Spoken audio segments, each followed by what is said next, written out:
Hi අද හවස් වෙලා යමු පොඩි රවුමක්. ඉතින් මං අද ආවේ හැවලොක් සිටි මෝල් එකට. මං අද ආවේ ඇයි කියලා අපි බලමු. ඉතින් ඔන්න ඇතුළට යන්න හදන්නේ. ඉතින් සිහි කල්පනා වැඩි බෝයිෆ්‍රෙන්ඩ් යතුරු දාලා ඇවිල්ලා එයා ගියා ඒක ගන්න.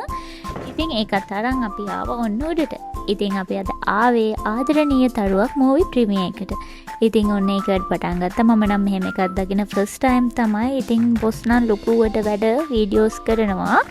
ඒ අතරේ මට හම්බුණා මගේ වීඩියෝස් බලන මගේ යාළුවෝ. ඉතින් යාළුවත් එක්ක කතා කරලා අපි ගියා පල්ලෙහා වැඩ ඉවර කළා උඩට. ඉතින් අයියා වැඩ ඒ අතරේ නිකන් ඉන්න බෑනේ. මං ඔන්න ඕකත් අරන් බිපි. ඔහේ පාඩුවේ එයා එනකන් හිටියා. ඉතින් ඒකත් බිලම මම අයියා එන තැනට හොයාගෙන යනකොට මට හම්බුණා මම හරිම ආස කැරක්ටර් එකක්.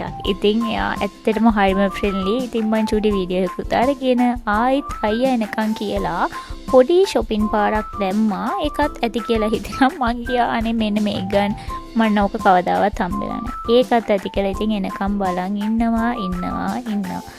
ඔන්න ඉතින් අන්තිමට තුන කට්ටිය නැති හින්දා මා චුට්ටක් ආවා. ඇවිල්ලා වීඩියෝ එකකුත් අරගෙන අපි දෙන්න එතන වැඩ ඉවර කළා ගෙදර එන්න. ඉතින් එතන වැඩ ඇත්තටම හරි ලස්සනට වුණා. මම මේ වෙනකොට නම් ෆිල්ම් එක බලලා තියෙන්නේ. ඉතින් අන්තිමට අපි රැයට කෑමත් අරගෙන ගෙදර එන්න ආවා. ඒ වැඩ ඔක්කොම ඉවර කළා. ඉතින් බයි.